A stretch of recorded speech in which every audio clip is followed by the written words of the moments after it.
வணக்கம். தவேக கூட்டணி அமையாததால் எடப்பாடி பழனிசாமி அப்செட்டில் இருக்கிறார்.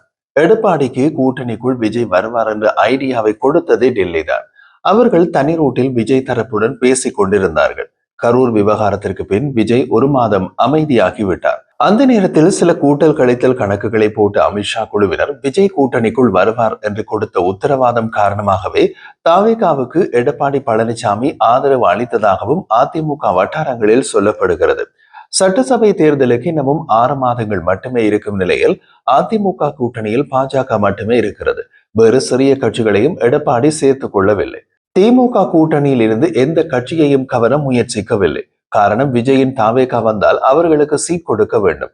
பாஜக கொடுத்த உத்தரவாதத்தால் அதிமுக கூட்டணியில் பிரம்மாண்ட கட்சி ஒன்று இணைய போவதாக எடப்பாடி பழனிசாமி கூறி வந்தார். ஒரு கட்டத்தில் அதிமுக பிரச்சாரத்திலேயே தாவேகா கொடியை பார்த்து கொடி பறக்குது, பிள்ளையார் சுரை போட்டுட்டாங்க என்று உற்சாகம் அடைந்தார். இதனால் அதிமுகவின் 2ஆம் கட்ட தலைவர்களும் அதிமுக கூட்டணிக்குள் தாவேகா வரப்போவதாக சீரியஸாக நம்பினார்கள். ஒரு விதத்தில் சொன்னால் பாஜக கூட்டணி அமைவதற்கு முன்பாகவே தாவேகாவுடன் கூட்டணி அமைக்க அதிமுக விரும்பியது. ஒரு டீம் அதற்கான பேச்சுவார்த்தைகளை தொடங்கிய போது விஜய் தரப்பு முன்வைத்த டிமாண்ட் மிகப்பெரியதாக இருந்தது. அது எடப்பாடியால் நிறைவேற்றவே முடியாது. நிறைவேற்றினால் கட்சி காலியாகும். விஜய் தரப்பு முன்வைத்த டிமாண்ட் என்ன? Very simple. கூட்டணிக்குள் வேறு யாரும் வேண்டாம். தவேகா அதிமுக இருதரப்பு மட்டுமே கூட்டணி. பாதிக்கு பாதியாக இருவரும் 117 தொகுதிகளில் போட்டியிடுவோம். யாருக்கு அதிக தொகுதிகள் கிடைக்கிறதோ அவர் முதலமைச்சர், மத்திய தரப்புக்கு ஆட்சியில் பங்கு. இதை கேட்ட எடப்பாடி பழனிசாமி பின்வாங்கினார். இதனால் அதிமுக பாஜக கூட்டணி அமைந்த பின் எடப்பாடி பழனிசாமி விஜய் பற்றி சிந்திக்கவே இல்லை. ஆனால் கரூர் சம்பவத்திற்கு பின் விஜய் அதிமுக பக்கம் வருவார் என்று பாஜக மேலிடத்திற்கு நெருக்கமான வட்டாரம் எடப்பாடி பழனிசாமிக்கு கூறியது. தமிழ்நாட்டில் பாஜகவுக்கு கருத்து கணிப்புகளை எடுக்கும் ஒரு நிறுவனத்தின் தலைமை எடப்பாடி பழனிசாமியிடமும் கூறியது, டெல்லியிடமும் கூறியது. டெல்லியும் அதை நம்பியதாக தெரிகிறது. அதனால் அமித்ஷா குழுவினர் விஜய் கூட்டணிக்குள் வருவார் என்று உத்தரவாதம் கொடுத்தது. பாஜகவுக்கு எப்படியாவது திமுக ஆட்சி போக வேண்டும். டெல்லியின் உத்தரவாதம் காரணமாக சட்டசபையை தொடங்கி ஒவ்வொரு செய்தியாளர் சந்திப்பிலும் தவேகாவுக்கு ஆதரவாக எடப்பாடி பழனிசாமியும் அதிமுக நிர்வாகிகளும் பேச தொடங்கி இருக்கின்றனர். அதிமுக கூட்டணிக்கு விஜய் வந்தால் அவருக்கு 40 முதல் 50 தொகுதிகள் வரை மட்டுமே கொடுக்க முடியும். விஜய் தரப்பு ஏற்கனவே 117 தொகுதிகளை கேட்டது. அவர்கள் 40 முதல் 50 தொகுதிகளுக்கு சம்மதிப்பார்களா என்று எடப்பாடி சந்தேகத்தை எழுப்ப, நீங்கள் கவலைப்படாதீர்கள், நாங்கள் முடித்து தருகிறோம் என்று டெல்லி உத்தரவாதம் கொடுத்தது. அதற்கேற்ப பேச்சுவார்த்தை நடத்தலாம் என்பது வரை எடப்பாடி பழனிசாமி ஆலோசனை நடத்தி இருக்கிறார். ஆனால் தவேகாவின் சிறப்பு பொதுக்குழுவை விஜய் கூட்டிய பின் எடப்பாடி பழனிசாமிக்கு முழு விவகாரமும் தெரிய வந்திருக்கிறது. இதன் காரணமாகவே தேவர் ஜெயந்தி நாளன்றே அதிமுக தவேகா இடையில் எந்த கூட்டணி பேச்சுவார்த்தையும் நடக்கவில்லை என்று எடப்பாடி பழனிசாமி முந்திக் கொண்டு விளக்கம் கொடுத்துள்ளார். அதன் பின் தவேகா சிறப்பு பொதுக்குழு விஜய் முதல்வர் வேட்பாளர் என்று அறிவிக்கப்பட்ட பின் எடப்பாடி பழனிசாமி அப்செட் ஆகி இருக்கிறார். அப்செட் விஜய் மீது இல்ல, பாஜக டெல்லி தலைமை மீது. அதிமுக தொடர்பாக சமீப காலத்திலே இடக்குமடக்கான பல சர்ச்சைகள் சமூக வலைதளங்களில் அடிபடுவது குறித்து எடப்பாடியின் கவனத்திற்கு கொண்டு போனார்கள் சில சீனியர்கள்.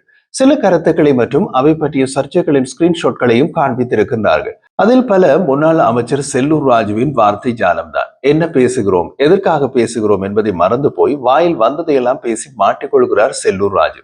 அவரது கருத்து அதிமுகவின் கருத்தாக எடுத்துக் கொள்ளப்பட அது சர்ச்சையாகி விடுகிறது. செங்கோட்டையன் விவகாரம் தொடர்பாக சமீபத்தில் அவர் கொடுத்த பேட்டி ஒன்று கட்சிக்குள் பெரும் சர்ச்சையினையும் பெற்று வைத்திருக்கிறது. மீடியாக்காரர்களும் செல்லூர் ராஜுவிடம் மைக்கை நீட்டினால் போதும், சென்சேஷனாக ஏதாவது சொல்வார் என்று சுற்றி சுற்றி அவரிடமே மைக்கை நீட்டுகிறார்கள். அவரும் சளைக்காமல் வாய்க்கு வந்ததையெல்லாம் கொட்டி தீர்த்து விடுகிறார். அதிமுகவில் சர்ச்சைக்குரிய கருத்துக்களின் சொந்தக்காரராக உள்ள மற்றும் ஒருவர் RP உதயகுமார். அவரின் பாஜக ஆதரவு கருத்துக்கள் அனைத்தும் சமூக வலைதளங்களில் அதிமுகவை பதம் பார்த்து வருகின்றன. சில சென்சிட்டிவான விஷயங்களையும் கூலாக பேசி வீடியோ வெளியிடுவதை வாடிக்கையாக வைத்திருக்கிறார். அதிமுக மாவட்ட செயலாளர்கள் மீட்டிங் முடிந்த பிறகு இருவரையும் அழைத்து நீண்ட நேரம் அட்வைஸ் கொடுக்கப்பட்டுள்ளது. அதில் இருவரும் அப்செட். அட்வைஸ் பண்ணியதால் அப்செட் அல்ல, யார் அட்வைஸ் பண்ணியது என்பதில் அப்செட் ஆகி உள்ளார்கள். காரணம், அட்வைஸ் பண்ணியது எடப்பாடியின் மகன் மிதுன் என்பதுதான். இருவரும் தமது சகாக்களிடம் மிதுனின் வயது நம் அரசியல் அனுபவத்தை விட குறைவு, அவரெல்லாம் நமக்கு அட்வைஸ் சொல்கிற மாதிரி ஆகிவிட்டதே, கட்சியில் எந்த நிலையில் இருக்கிறோம் பார்த்தீர்களா என்று புலம்பிக் கொண்டிருக்கிறார்கள். திமுக முகாமில் என்ன நடக்கிறது?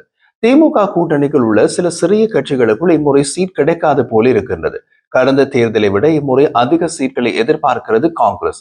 இல்லாவிட்டால் தாவேகா பக்கம் போய்விடுவோம் என்று அவர்கள் பனையூர் பக்கமாக கிளம்பி விடுவார்கள். அதே போல வைகோவும் அதிக சீட்களை எதிர்பார்க்கிறார். கடந்த தேர்தலின் போது இம்முறை அதிக சீட்கள் கொடுக்கப்படும் என்று ஸ்டாலின் உறுதியளித்தாராம். அதனால் வைகோ குறைந்தபட்சம் 2 சீட்களை மேலதிகமாக எதிர்பார்க்கிறார். இதையெல்லாம் மனதில் வைத்து திமுக கூட்டணிக்குள் உள்ள சில சிறிய கட்சிகளுக்கு முறை சீட் கொடுக்காமல் விடும் முடிவில் உள்ளார் ஸ்டாலின். இந்த விஷயம் தெரிய வந்தவுடன் தனியரசு, வேல்முருகன், தமிழன் அன்சாரி, கருணாஸ் ஆகியோர் ஒன்றாக ஆலோசனை நடத்தி இருக்கிறார்கள். அந்த நால்வருக்கும் முன்பு போல செல்வாக்கு இல்லை. காங்கிரசுக்கும் மதிமுகவுக்கும் மேலதிக சீட் கொடுப்பதென்றால் நமது சொந்த சீட்களில் கை வைக்காமல் அவர்கள் சீட்களை கொடுத்து விடலாம் என்று ஸ்டாலினுக்கு சில சீனியர்கள் ஆலோசனை சொல்லி இருக்கிறார்களாம். விஷயத்தை கேள்விப்பட்ட அந்த நால்வரும் அடுத்த கட்ட நடவடிக்கை குறித்து கூடி பேசி இருக்கிறார்கள். திமுக கூட்டணியில் எப்படியாவது ஒரு சீட்டை உறுதி செய்வது, இல்லை என்றால் தாவேகாவுடன் பேசி பார்க்கலாம் என்று முடிவெடுத்திருக்கிறார்களாம். அந்த நேரத்தில் திமுக தலைமை அவர்களிடம் முதலில் விஷயத்தை சொல்லாமல் இறுதி வரை இழுத்தடிக்கும் திட்டத்தில் உள்ளது என்றும் தெரிய வருகிறது. காரணம் காங்கிரஸ் தான். காங்கிரஸ் மதில் மேல் இருக்கும் பூனை நிலையில் உள்ளது.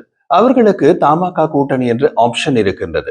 காங்கிரஸ் அந்த பக்கம் தாவிவிட்டால் திமுக கூட்டணியில் ஒரு பெரிய வெற்றிடம் தெரியும். அதனால் இந்த நால்வர் அணியை இப்போதைக்கு ஸ்டாலின் டிஸ்சார்ஜ் செய்ய மாட்டார். காங்கிரஸ் தமாக பக்கம் தாவிவிட்டால் என்பதில் வைகோவும் ஒரு கணக்கு வைத்திருக்கிறார். அதற்காக வைகோவும் தமாக பக்கம் தாவுவது என்பதல்ல அவரது கணக்கு. வைகோவின் கணக்கு 15 சீட் கேட்பது. கேட்டால் குறைந்தது 12 சீட்டாவது தேரும் என்று அவர் நினைக்கின்றார். அதாவது காங்கிரஸ் தாவேகா கூட்டணிக்கு போனால் திமுக கூட்டணியால் மதிமுகவுக்குள் டபுள் ப்ரொமோஷன். இதனால் மதிமுக கட்சியினர் குஷியில் இருக்கின்றார்கள். எந்தெந்த தொகுதிகளை கேட்பது என்று இப்போதே மதிமுகவில் சிலர் துண்டு போட தயாராகிவிட்டார்கள். காங்கிரஸ் தாவினாலும் தாங்கள் திமுகவுடன் தான் கூட்டணி என்பதை திமுக தலைமைக்கு காட்டவே வைகோ விஜய்க்கு எதிராக காரசாரமாக பேச தொடங்கியுள்ளார். காகித கப்பலில் கடல் தாண்ட முனைகின்றார் விஜய் என்று வைகோ கூறியதன் பின்னணியும் அதுதான். மதிமுக நிர்வாக குழு கூட்டத்திலும் வைகோ பொதுக்குழுவில் விஜய் திமுகவை மிக மோசமாக விமர்சித்திருக்கின்றார். உயிரிழந்த 41 பேர் குடும்பத்தை கரூர் சென்று சந்திக்காமல் மாமல்லபுரம் வரவழைத்து சந்தித்தது இதுவரை நடக்காதது. இது மிகப்பெரிய பித்தலாட்டம் என்று பேசினார். அதே நேரத்தில் நாங்கள் திமுகவுடன் தான் கூட்டணி என்பதையும் 2 சீட் வேண்டும் என்பதையும் மறைமுகமாக திமுக தலைமைக்கு உணர்த்துவதற்காக அதே மதிமுக நிர்வாக குழு கூட்டத்தில் வைகோ பேசிய போது 2011 எங்களுடன் அதிமுக கூட்டணி பேசிய நேரத்தில் அதிமுகவின் மூத்த நிர்வாகிகள் பன்னீர்செல்வம் உள்ளிட்டவர்கள் தாயகம் வந்து பேசினார்கள். 12 தொகுதிகள் தருவதாக கூறப்பட்டது. அப்போது OPS ஜெயலலிதாவிடம் மதிமுக கூட்டணிக்கு வர தயாராக இல்லை என்று தவறான தகவல் கூறினார். அதனால்தான் 2011 தேர்தலை புறக்கணித்தோம். அப்போது செய்த தவறுக்கு தான் OPS இப்போது அனுபவிக்கிறார். 15 தொகுதி ஒரு ராஜ்யசபா MP பதவி மதிமுகவுக்கு கொடுக்க ஜெயலலிதா தயாராக இருந்திருக்கிறார்.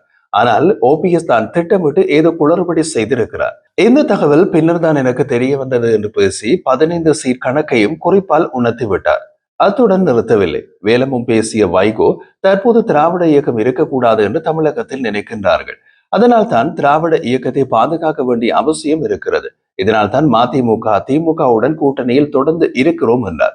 இதில் எடப்பாடிக்கும் ஒரு மெசேஜ் இருக்கிறது.